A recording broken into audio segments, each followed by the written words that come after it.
हमारे सभी मित्रों को हमारा सादर नमस्कार। मित्रों, आज के इस वीडियो में हम शब्द रूप का यहाँ पर अध्ययन करने जा रहे हैं, जिससे कि आपको परीक्षा में शब्द रूप लिखने में आसानी हो। मित्रों, आज का जो हमारा शब्द रूप है वो है बालक शब्द। अकारांत पुल्लिंग बालक शब्द को लेकर हम यहाँ पर अध्ययन करने जा रहे हैं। अकारांत पुल्लिंग का बालक शब्द जब आप लिख लोगे तो आगे के जो अकारांत पुल्लिंग शब्द हैं उनको लिखने में आपको आसानी होगी। तो मित्रों, सबसे पहले तो आपको विभक्ति और कारक की जानकारी होना आवश्यक है। तो सबसे पहले हम विभक्ति, कारक और वचन, जो कि एक वचन, द्विवचन, बहुवचन है, उन सबको के अनुसार यहाँ पर आपको शब्द रूप हिंदी और संस्कृत में समझाएंगे। देखिएगा, वीडियो को पूरा देखिएगा, तभी आपको समझ में आ पाएगा। तो हमारे पास, जैसे कि हमारे पास है विभक्ति। विभक्तियाँ आपको पता है, विभक्तियाँ होती हैं जैसे कि प्रथमा विभक्ति, द्वितीया विभक्ति, तृतीया विभक्ति, चतुर्थी विभक्ति, पंचमी विभक्ति, षष्ठी विभक्ति और सप्तमी विभक्ति।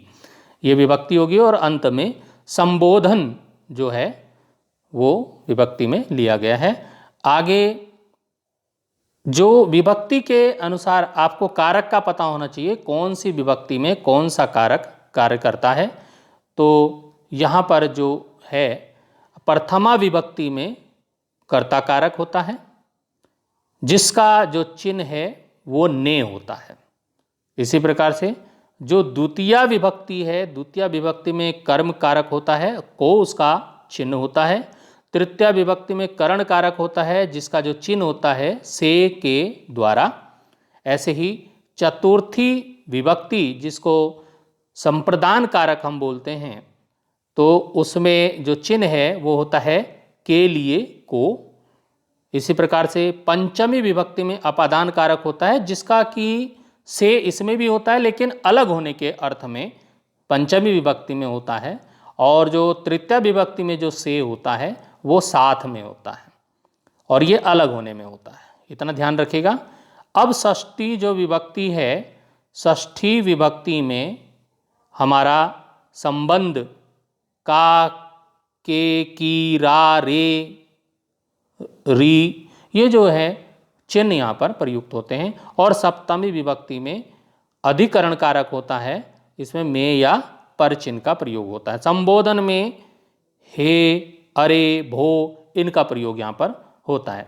अब हम देखेंगे कि किस प्रकार से हम बालक शब्द के रूप, सबसे पहले तो आपको विभक्ति और कारक याद होना बहुत ही आवश्यक है, तब ही आप सारे वचनों में उसको शब्द रूप लिख पाएंगे। अब यहाँ पर देखिएगा, पहला जो हमारा कारक जो विभक्ति है वो प्रथम विभक्ति, कर्ता कारक, ने चिन्ह। एक वचन में, द्विवचन में और बहुवचन में हम यहाँ पे रूप लिखेंगे। तो बालक के जब लिख रहे हैं तो सबसे पहले हो जाएगा बालकः, बालकौ और बालकः। ये तीनों वचनों में प्रथमा विभक्ति कर्ता कारक के जो रूप हैं बालक शब्द के वो हैं।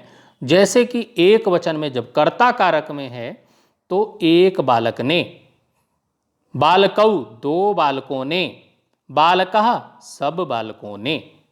तो ये इस प्रकार से इनके अर्थ, ने कर्ता ने कारक जो चिन्ह है उसके अनुसार इनका अर्थ निकलेगा।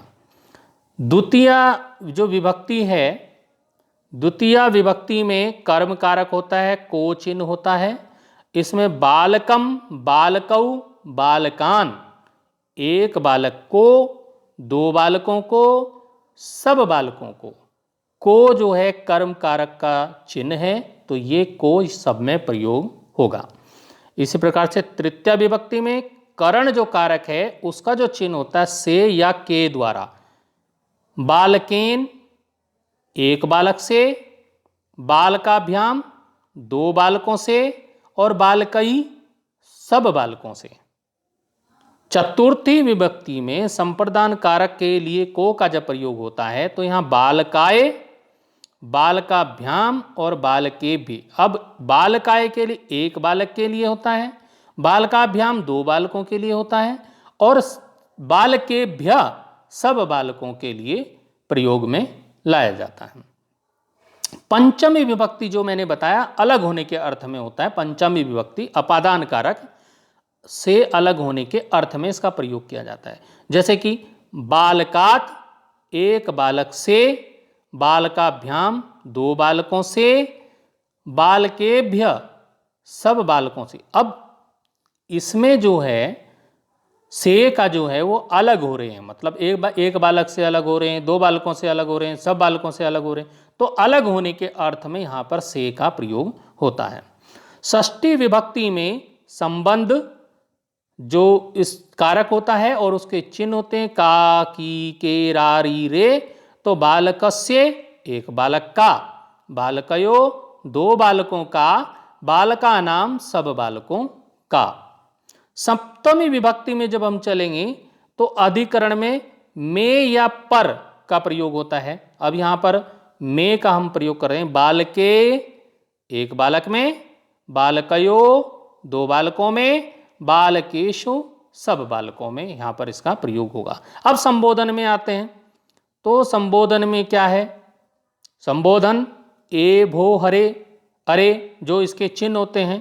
तो हे बालक, हे एक बालक, हे बालकौ हे दो बालक, हे बालका हे सब बालकों। तो इस प्रकार से इनके हम रूप तभी लिख पाएंगे सही से जब हमको विभक्ति और कारक भी मालूम होने चाहिए। तो आप इनको तीनों वचनों में सही लिख पाएंगे।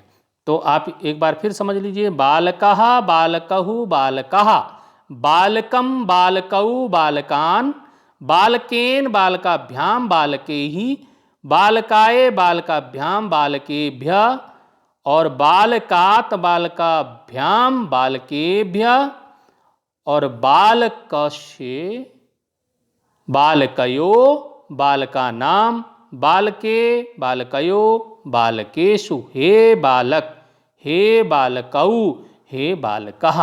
तो ये आप इसको अच्छी प्रकार से समझ गए होंगे। अब इस वीडियो की यहीं पे समाप्ति करते हैं, फिर मिलेंगे अगले वीडियो में। धन्यवाद।